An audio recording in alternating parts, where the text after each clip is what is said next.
So today I wanted to talk about the Alabama Crimson Tide 2021 schedule and do a brief preview of it. Now, this isn't going to be the only one I do. I'll do another one closer to the season where I'll actually include wins and losses once more information is known, but I did want to do a semi-deep dive into the schedule as it is post-spring. But before we do, as always, y'all know the drill. I want to hear from y'all. Hop down to the comments, give me a Y for yes or an N for no.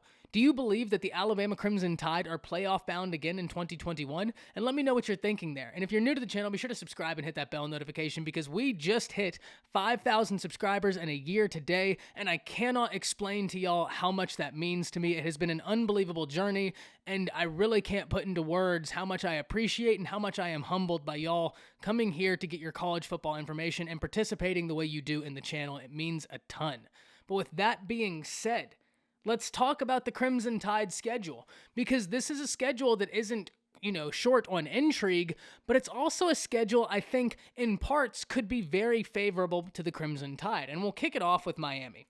So Miami is a game that the Crimson Tide plays in a neutral site in Georgia, and this could be a very good game. Miami returns De'Aaron King coming off of injury, expected to be ready for the game, but he is a very dangerous mobile quarterback. Outside of that, Miami has some guys that are very talented, but they did lose their two best edge rushers to the draft. One of them was a first rounder. The other one, many had graded also as a first rounder before the season opt-out. But you get my point. Two very talented guys. The Crimson Tide are in a situation where they lose a boat's load offensively, a lot of talent to replace it, but that has to be shown in the game for it to be actually established. But the defense looks absolutely savage. I mean, no matter where you look, even when you point to the losses the Crimson Tide had, like Patrick Surtain is a massive loss, Barmore's a massive loss, but they recruited the number one cornerback in the nation, and they got a five-star defensive tackle coming in to go along with an already deep wave of a front seven for that unit, and maybe the best pass-rushing duo in all of college football. So that's my first thing I want to focus on, is the Alabama defense versus the Miami offense. And look, this Miami offensive team, even though they're dangerous, they struggled running the ball consistently last year. And in fact, if we look against UNC, they were under 100 yards and under 100 yards against Clemson.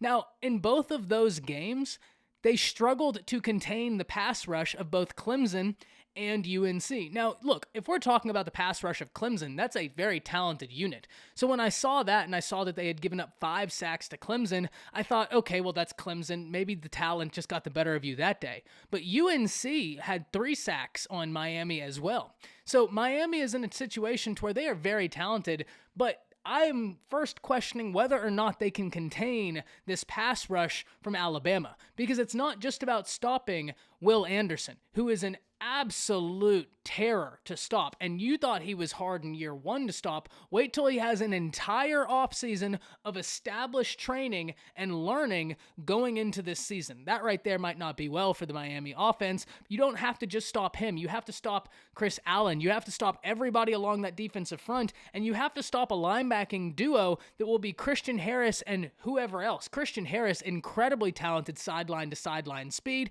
and you're going to pair him with Henry To'o. You're going to pair him with Jalen Moody. I mean, the options are limitless. That defense is really nice. The guys they have to replace, you have a ton of talent on the back end. So that right there is my first thing. Can the Miami offensive front handle this pass rush? And I don't know.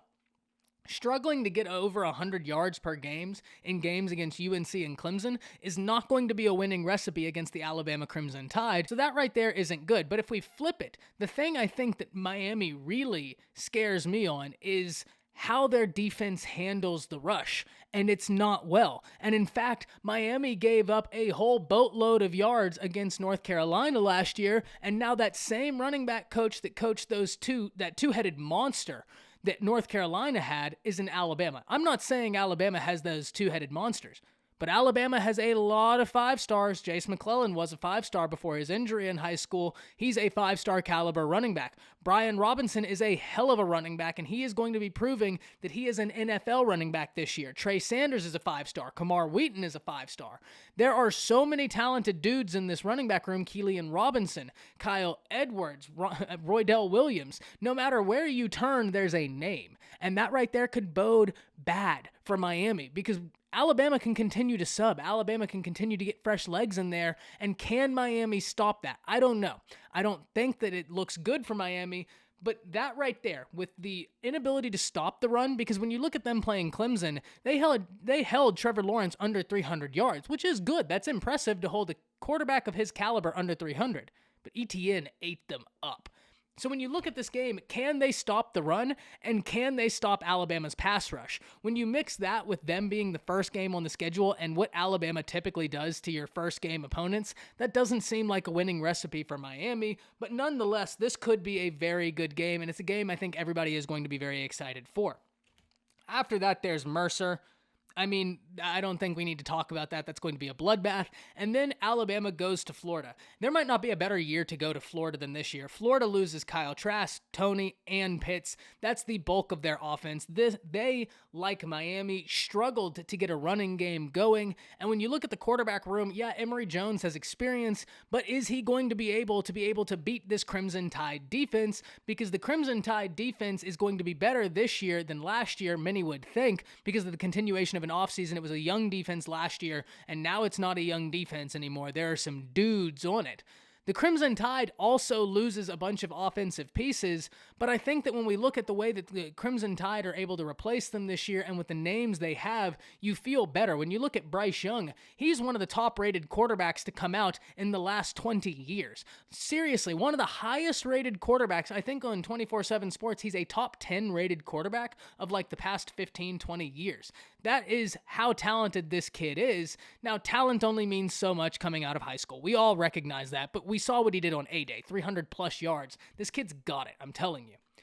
Florida is in a situation where they lose all of their offense, and their defense was terrible last year. Will their defense be terrible this year? No, I don't expect it. It's Florida. Florida always is going to have the athletes. That's the thing. They have the talent, but can it come together? I don't think their defense is going to be terrible this year, but I don't think it's going to be particularly great. And so because of that, that's why I say I don't know that you have a better year for Alabama to go to Florida to play them, because that could be a game where Alabama comes off of Miami, comes off of Mercer, gets Florida, and then after they get Florida, they could be feeling themselves for the rest of the schedule, and that right there could be a dangerous recipe. So you really have to like where Alabama sits at this junction in the schedule. Southern Miss is next. Once again, the same as Mercer. This is going to be a bloodbath. Now, this right here is where the Alabama Crimson Tide schedule gets very, very interesting. They have a 3-game stretch that I think most people should circle. Now, it's really 2 of those 3 games. The third one is a little bit of a personal preference, and it doesn't have anything to do really with the Alabama game, but we'll talk about that when we get there. Firstly, it's Ole Miss at home. What a game to have at home. You have to be incredibly happy you have this at home, because Lane Kiffin will be trying to be the first Saban assistant to climb that mountain and plant that flag. Nick will be trying to do everything he can not to. Now, we have this war of ideologies right now. Saban is going to be going out there trying to prove to everybody that what Kiffin did to him last year was a one-off. Sure, Kiffin can be great, but he's not going to embarrass Alabama's defense like that again.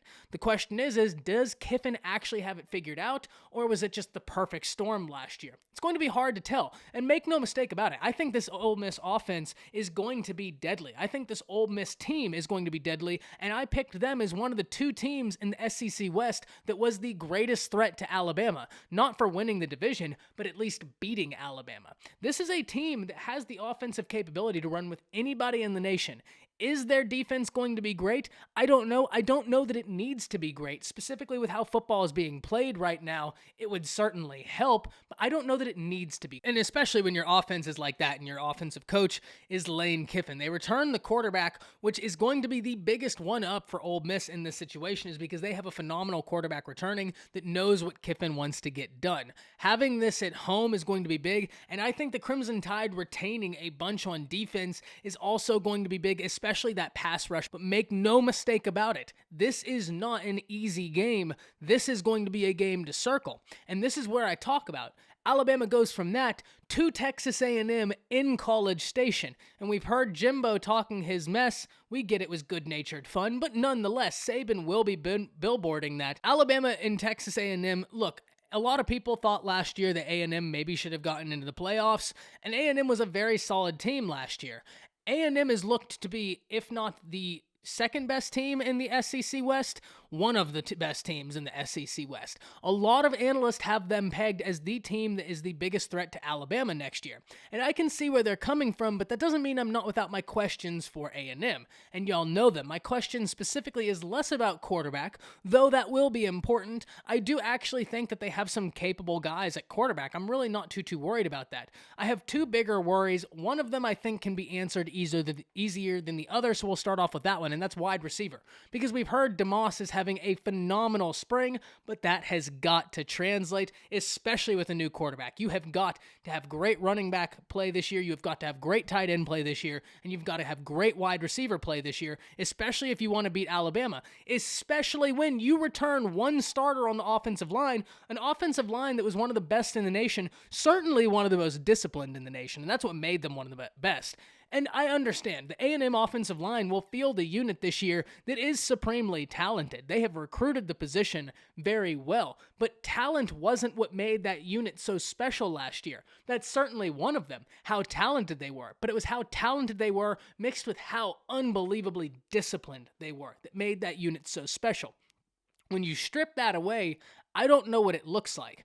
Once again, we're in a situation where Alabama's defense looks to be the strong suitor in this game, and I'm not trying to write off the offense. The offense could be incredibly powerful, but we don't know yet, and we do know right now that defense is going to be nasty. So A&M, coming off of the week of Ole Miss, that's a hell of a two-game stretch. I mean, that is a very difficult two-game stretch, and if A&M is undefeated at the time, this is going to be the biggest game maybe of Alabama's year up to this point, because this is going to be a game that everybody's watching, especially with everything that has just come out. This is going to be really, really interesting, and the Alabama defense, I think, is going to be the catalyst in this, because as much as the Alabama offense, I think, will be talented, when you're replacing that offensive line and you're asking them to block the Terminator, Chris Allen, that defensive front, Henry To'oTo'o, Jalen Moody, and Christian Harris, good luck with that. The third game that I said, the three-game stretch is interesting. The one that isn't interesting because of the matchup with Alabama, it's interesting with a personal reason, is Mississippi State. The reason I'm interested in Mississippi State is I'm interested what Mike Leach is going to do in year two. It really has nothing to do with this game. It's just that because I'm an Alabama fan, I'm even more interested to see what Mike Leach is going to try and do against a Saban defense. Because Leach has always been heralded as an offensive mind, I want to see it in year two, what he's going to do against a Saban defense. That's really the intrigue here. Could Alabama overlook Mississippi State and lose to them? It's certainly a possibility, but not a very big one, not one that I would bet on. In fact, I'd bet the opposite every day of the week. I'd never bet that they would, but it is a possibility. This is football. It could happen. I just don't see a Saban team overlooking an SEC opponent like that, especially a team that understands what it takes to win a championship, because this team was so young last year, especially on that defensive side. But that Mississippi State game, that's why I really think that that's interesting. I don't think it's a particularly compelling game for Alabama. I don't think it's a game that they will struggle with. I think it's a game where they get their confidence up when moving into Tennessee. Not that they're going to need it for Tennessee, because Tennessee has lost everybody. And Tennessee is going to be mad, and their team is going to try and take it to Alabama. But they have lost so much, not only talent to the transfer portal, but also coaching staff. It is just not a good year to be mad at the University of Alabama and try and enact a personal vendetta in an already heated rivalry game now that Alabama has Henry To'oTo'o. This is a year where it looks like Alabama's going to be smoking cigars once again. Tennessee's just lost so much, but let's hope that they can actually get back on track. After Tennessee, there's the bye going into LSU. Now, LSU is one of those teams that, like I talked about with Florida's defense, is LSU going to be as bad as they were last year? No. But is LSU going to be 2019 LSU? No, probably not. LSU's lost a lot of talent. They've lost their top wide receivers. Joe Burrow's no longer there. They have new offensive pieces as far as quarterback. They are trying to figure out who's going to be the starter there. You just had Finley transfer, but this is a very talented team. They've been recruiting very well. You have a new defensive guy there. You have a new offensive guy there, and so all of that has to be taken into account. I think that LSU will be better, but I don't think that they're going to be the LSU of old. There is a lot of distractions going on in Baton Rouge, and Ed Orgeron has kind of painted a target on their back with the way he was talking about a lot of different teams, specifically Alabama. LSU is going to be a good game because it's LSU.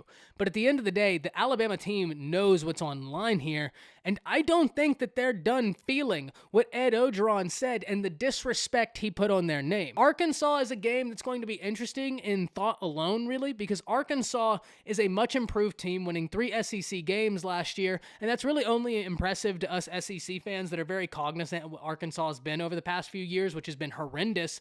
But Pittman and staff look to be turning that around. Is it going to be this year against Alabama? No, probably not. Actually, I would bet absolutely not, because not only is it too early in this whole resurgence of Arkansas, you also lost one of your best weapons on offense, Mike Woods, to the transfer portal to Oklahoma.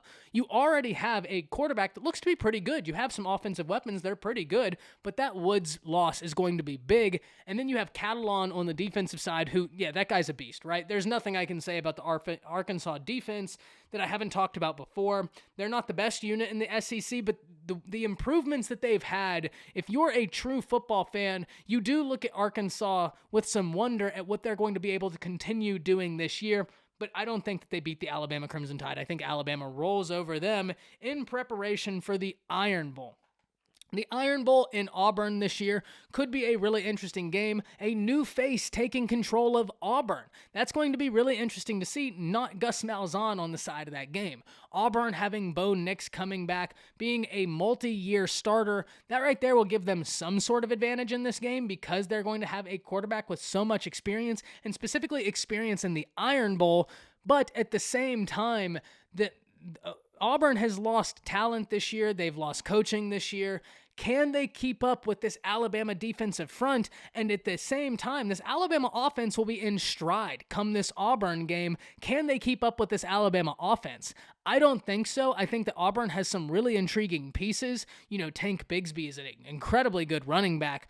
But outside of that, I just don't think that they have enough to truly be able to compete with Alabama this year, especially this year into an entirely new coaching staff. It's one thing for Alabama to lose so many assistant coaches, but they retain Nick Saban, which we know is the glue that holds it all together. So with that, I think that the Alabama Crimson Tide are in a phenomenal place in multiple games, because I think that you can come off of some early season games if they're able to beat Miami and they're able to beat Florida with a lot of confidence in themselves moving down to a big stretch of the schedule. If that confidence can manifest itself in a win against Ole Miss and then a super game against A&M where the Tide wins against A&M, I think you're looking at an Alabama Crimson Tide team that will be soaring on an all-time confidence list and already has the talent to compete with any team in the nation. The Alabama Crimson Tide schedule, though not a cakewalk, I think actually sets itself up to be very favorable for the Crimson Tide. And when you take that into account, you have to love where the Alabama Crimson Tide are thus far in the spring process and what we could look forward to in the next season. I'm really interested to see what y'all think. Hop down to the comments. Let me know your expectations for the Alabama Crimson Tide this season. Do you think that the Crimson Tide will repeat in playoff appearances? Give me a Y for yes or an N for no. And that's it. See ya.